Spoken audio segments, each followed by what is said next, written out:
오늘 새벽에 함께 볼 말씀은 마태복음 27장 15절에서 26절까지 말씀 우리 같이 보겠습니다. 마태복음 27장 15절에서 26절까지 말씀 우리 같이 한 목소리로 읽겠습니다. 명절이 되면 총독이 무리의 청원대로 죄수한 사람을 놓아주는 전례가 있더니 그때에 바라바라 하는 유명한 죄수가 있는데 그들이 모였을 때에 빌라도가 물어 이르되 너희는 내가 누구를 너에게 놓아주기를 원하느냐 바라바냐 그리스도라 하는 예수냐 하니 이는 그가 그들의 시기로 예수를 넘겨준 줄 알미더라.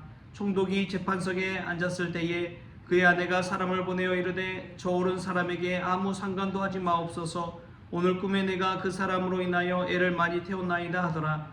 대제사장들과 장로들이 무리를 권하여 바라바를 달라 하게 하고 예수를 죽이자 하게 하였더니 총독이 대답하여 이르되 둘 중에 누구를 너에게 놓아주기를 원하느냐 이르되 바라바로소이다.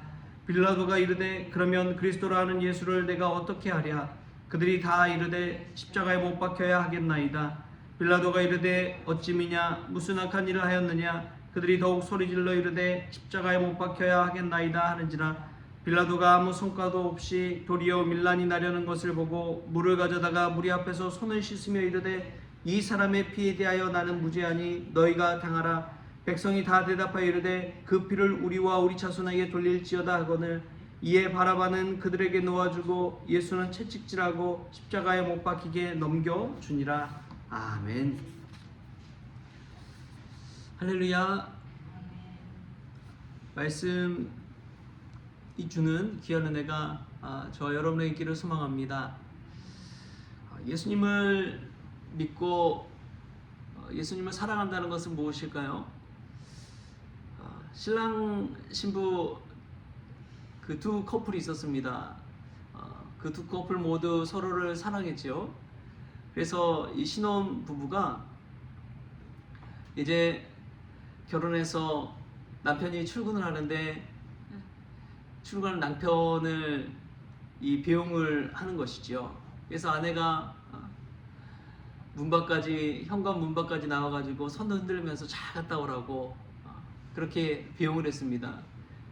남편도 신이 나서 이제 직장에 가서 일하고 그랬겠죠. 그리고 딱 돌아왔는데 남편이 깜짝 놀랐어요. 왜냐하면 신부가 아내가 그냥 자신을 배웅했던 그 자리에 그대로 서서 자신을 또 맞이하고 있는 것입니다.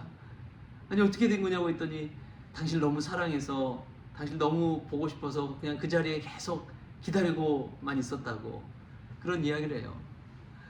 또 한 커플이 있는데 그 한 커플은 똑같이 아내가 남편을 배웅하는데 남편이 가자마자 집에 들어가서 집안일도 하고 청소도 하고 요리도 하고 신이 나서 흥얼거리면서 그런 일들을 했습니다. 그리고 남편이 올 때쯤에 또 나와서 남편을 마중하는 것이지요. 두 커플의 모습이 있는데 그럼 우리는 때로는 예수님을 사랑한다는 그 이유를 가지고 움직이지 않고 아무것도 하지 않은 채 하염없이 그냥 기다리고만 있는 그러한 삶을 살 때가 있습니다. 그게 사랑이고 그게 믿음인 것처럼 착각될 때가 있죠. 우리는 이 대림절 기간을 보내면서 나는 과연 어떤 모습을 하고 있는지 우리 자신을 돌아보면 좋겠습니다. 정말 사랑하고 또 기다리는 마음이 있다면 일상 가운데 해야 할 일들을 감당하는 것이고 일상 가운데 주님을 위해 내가 무엇을 할 수 있을지를 고민하는 것인 줄 믿습니다. 이 대림절 기간 그냥 가만히 서서 기다리는 그러한 모습이 아니라 예수님을 위해 끊임없이 준비하고 움직이고 살아 생동하는 믿음의 성원 가족들 될 수 있기를 주신 예수님의 이름으로 축원합니다.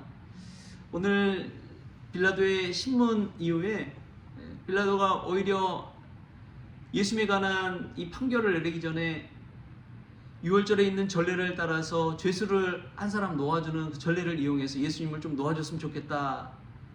그런 우중과 의도를 가지고 이 군중들 앞에 나아가는 것이죠. 백성들 앞에 나아가서 예수님과는 비교할 수 없는 죄를 지은 바라바라는 사람을 예수님과 비교해서 이 둘 중에 누구를 놓아주면 좋겠느냐 그 질문을 합니다. 근데 이 질문은 사실은 말이 안 되는 질문이에요. 상식적으로 봐도 예수라는 사람은 그만한 큰 죄가 없고 오히려 수많은 이들을 고치고 살리는 이야기가 정말 많은 사람이잖아요. 또 한 사람은 바라바라는 사람인데 이 사람은 정말 유명한 죄인이었습니다. 극악무도한 죄인이었어요. 전 누가 봐도 저 사람은 풀어줘서는 안 된다 하는 사람이에요. 빌라도가 이제 그런 자신의 계획을 가지고 이 군중들 앞에 묻는데 군중들은 생각지도 않게 바라바라는 죄인을 택하기보다 예수님을 십자가에 못 박으라고 라는 그러한 결정을 외침을 하게 됩니다. 저는 이것을 보면서 그런 생각이 들었어요. 지금도 사실은 그런 시대가 아닌가. 여론몰이와 가짜 정보와 수많은 유튜브라든지 여러 가지 거기에 매몰돼서 아주 상식적인데도 불구하고 그 상식을 넘어서는 결정을 할 때가 많구나. 지금 이 시대도 마찬가지가 아닌가 하는 생각이 듭니다. 우리가 진실을 바라볼 수 있는 눈이 있기를 원합니다. 사람들이 막 주변에서 뭐라고 또 유튜브에서 뭐라고 하든지 정말 상식적으로 이게 진실인지 아닌지를 좀 체크해보고 알아보고 생각해보고 남들의 결정 그냥 따라가기보다도 스스로가 좀 생각해 볼 수 있는 시간이 필요하지 않나 하는 그런 생각이 많이 듭니다. 그런 눈이 저와 여러분에게도 있기를 소망합니다.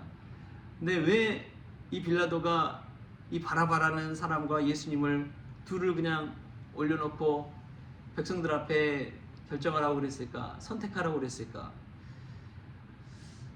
사실은 빌라도 총독의 결정권이 있는데 그는 자신의 이 결정권을 책임을 회피해버리는 거예요. 책임을 전가하는 거예요. 빌라도가 막 손 씻잖아요. 자기는 책임이 없다고. 책임을 전가하는 것이죠. 근데 이 빌라도의 모습이 사실은 우리 크리스천들의 모습이 아닌가 싶습니다. 세상이 점점 악하게 흘러가고 또 자녀 세대 또 다음 세대가 예수님 앞에 나오지 못하고 교회가 점점점 힘을 잃어가고 연약해져 가고 이런 모든 모습들이 사실은 먼저 믿는 우리들이 책임을 다하지 못했기 때문에 그런 일이 아닐까요? 우리가 예수님 제대로 믿지 못했기 때문에 사람들이 크리스천을 보고 손가락질하는 거 아니에요. 우리는 늘 보면은 자기 스스로의 핑계를 가지고 삽니다. 늘 피할 길을 그냥 준비하고 있는 사람처럼. 저도 그렇더라고요. 저도 한 해를 막 돌아보고 교회가 막 엄청 막 부흥하고 성장하고 막 이러면 좋죠. 그런데 저도 모르게 막 그런 생각을 하는 거예요. 우리 교회는 버스 종점이야. 막 산 밑에 있어. 전원교회처럼 그냥 한번 왔다 가는 교회야. 그런 생각들이 막 있는 거예요. 근데 여러분, 믿음 안에서 살아간다는 것은 이 생각의 전환을 갖는 것입니다. 반대로 생각하면 버스 종점이 있는 곳이지만 여기가 다시 버스의 출발점이 되잖아요. 버스 시작하는 곳이야. 전원교회라고 하지만 여기는 예수 그리스도 안에서 힘이 있는 교회야. 책임감을 가지고 한다면 주변의 상황과 환경을 탓하기 전에 내가 예수님 안에서 무엇을 할지를 고민하는 사람이죠. 뭐든지 잘 못하는 사람들은 핑계를 찾는데요. 그러나 뭐든지 성공하고 잘하는 사람들은 문제를 해결할 방법을 찾는다고 합니다. 여러분, 우리는 어떻습니까? 우리 스스로 막 주변 돌아보면서 핑계거리를 찾고 있습니까? 변명거리를 찾고 있나요? 난 이것 때문에 못해. 이것 때문에 안 돼. 여러분, 그러지 마십시오. 그러지 마십시다. 우리가 책임감을 가지고 예수 믿는 사람으로서 어떻게 이것을 해 나갈 것인지, 어떻게 감당할 것인지를 기도하고 고민하고 하나님 앞에 쓰임받는 귀한 종들이 될 수 있기를 바랍니다. 이 땅에서 핑계를 대는 사람은 지옥에 가서도 핑계를 댄다고 그래요. 얼마나 무서운 말인지 모릅니다. 예수님께서는 핑계대지 아니하고 침묵 가운데 십자가를 지고 우리를 위해 십자가에 달려 죽으셨습니다. 그러면서 하는 이야기가 예수님 그러셨잖아요. 누군지 나를 따라오려거든 자기 십자가를 지고 나를 따르라. 할렐루야. 우리에게 주신 그 십자가, 우리에게 주신 사명, 우리에게 주신 믿음의 그 책임을 다른 사람에게 떠넘기기보다도 우리 스스로가 십자가 지고 책임감을 가지고 주님을 따를 수 있기를 바랍니다. 빌라도처럼 되지 마십시오. 결정권이 있음에도 불구하고 결정권을 누구에게 그냥 넘겨버리고 선택하라고 이야기하기보다 우리 스스로가 믿음의 책임을 가지고 주님 앞에 신실하게 나아갈 수 있기를 바랍니다.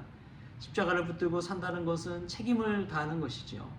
저는 목사로서, 여러분은 성도로서 하나님 앞에 정말 책임감을 가지고 나아갈 때 가정이 살아나고 자녀들이 주님께 돌아오고 교회가 믿음 안에 든든히 세워지는 그런 놀라운 역사가 일어날 줄 믿습니다.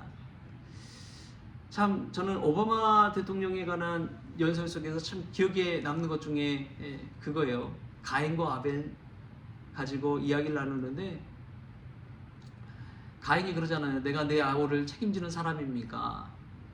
그런데 오바마가 뭐라고 합니까? 내가 그 아우를 책임지겠습니까? 책임지겠습니다. 자신 책임지겠다라고 당당하게 이야기하잖아요. 저와 여러분 어떻습니까? 전도해도 안 돼. 기도해도 안 돼. 그럼 그런 말 마십시오. 하나님이 하시면 될 줄 믿습니다. 그 믿음으로 오늘도 자녀 구원, 가족 구원, 또 이웃 구원을 향해서 기도하고 전도하고 말씀 붙들고 나아가는 저와 여러분 될 수 있길 바랍니다. 처음부터 되는 거 아니에요. 십자가 붙들고 사명 붙들고 나아가는 그 한 사람 통해서 하나님의 기적의 역사는 시작되는 줄 믿습니다. 저와 여러분이 그러한 기적의 사람들, 또 자기의 사명을 다하는 사명자들 될 수 있기를 주신 예수님의 이름으로 축원합니다. 기도하겠습니다. 하나님 아버지 감사합니다. 오늘도 주님 앞에 나왔습니다.